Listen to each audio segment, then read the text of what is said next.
औज़ुबिल्लाहिमिनश्शैतानिर्रजीम बिस्मिल्लाहिर्रहमानिर्रहीम। मुजाहिद और आम आवाम में क्या फ़र्क है? ऐसे लोगों के बारे में अल्लाह ताला फरमाता है कि अपनी जानों और अमालों से अल्लाह की राह में जहाद करने वाले मोमिन और बग़ैर उज़्र के बैठे रहने वाले मोमिन बराबर नहीं है। अपने मालों और अपनी जानों से जहाद करने वालों को बैठे रहने वालों पर अल्लाह ताला ने दर्जों में बहुत फजीलत दे रखी है। और यूँ तो अल्लाह ताला ने हर एक को खूबी और अच्छाई का वादा दिया है, लेकिन मुजाहिदीन को बैठे रहने वालों पर बहुत ज़्यादा फजीलत दे रखी है। मुजाहिदीन को अल्लाह ताला ने अपनी तरफ से मर्तबे में बुलंदी और बख्शिश और रहमत का वादा किया है। बेशक अल्लाह ताला बख्शने वाला और रहम करने वाला है। हज़रत इब्न अब्बास रज़ी अल्लाह ताला अन्हु फरमाते हैं कि इससे मुराद बदर की लड़ाई में जाने वाले और इसमें हाजिर न होने वाले हैं। ग़ज़वा बदर के मौका पर हज़रत अब्दुल्ला बिन हाबिश और हज़रत अब्दुल्ला बिन उम्मे कलसूम रज़ी अल्लाह ताला अन्हा आकर रसूल अकरम सल्लल्लाहु अलैहि वसल्लम से कहने लगे कि हम दोनों नाबीना हैं, क्या हमें रुख्सत है? तो इन्हें आयत कुरानी में रुख्सत दे दी गई। मुजाहिदीन को जिन बैठे रहने वालों पर फजीलत दी गई है और फिर मुजाहिदीन की जो फजीलत बयान हुई है वो भी इन लोगों पर है जो बेवजह जहाद में शामिल ना हुए हो।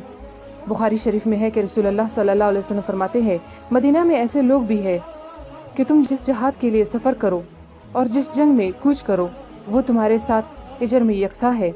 साहबा रज़ी अल्लाह तआला अन्हा ने कहा कि बावजूद ये कि वो मदीने में मुकीम है, आप सल्लल्लाहु अलैहि वसल्लम ने फरमाया, हाँ इसलिए कि इन्हें उज़्र ने रोक रखा है, यानी कि वो लोग जो नाबीना है, जो बीमार है, जो माजूर है और जो जंग में शामिल नहीं हो सकते, मुफलिस है, ऐसे लोगों को जहाद से उनके उज़्र ने रोक रखा है।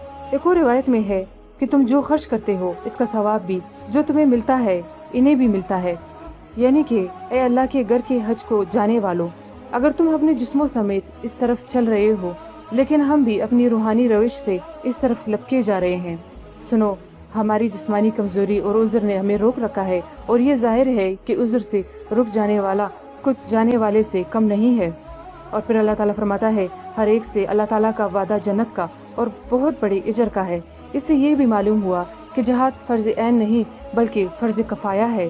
फिर इरशाद होता है कि मुजाहिदीन को मुजाहिदीन पर बड़ी फजीलत हासिल है और फिर इन मुजाहिदीन के बुलंद दर्जात, इनके गुनाहों की माफ़ी और इन पर जो बरकत और रहमत है इनका बयान फरमाया गया है। बुखारी मुस्लिम में है कि जन्नत में 100 दर्जे हैं जिन्हें अल्लाह ताला ने अपनी राह के मुजाहिदीन के लिए तैयार कर रखा है। हर 2 दर्जों में इस कदर फासला है जितना कि ज़मीन और आसमान में है। हदीस शरीफ में आता है कि रसूलुल्लाह सल्लल्लाहु अलैहि वसल्लम ने फरमाया कि जो शख्स अल्लाह की राह में तीर चलाए इसे जन्नत का दर्जा मिलता है। एक शख्स ने पूछा कि दर्जा क्या होता है? तो आप सल्लल्लाहु अलैहि वसल्लम ने फरमाया, वो तुम्हारे यहाँ के घरों के बाला खानों जितना नहीं है बल्कि 2 दर्जों में 200 साल का फासला है।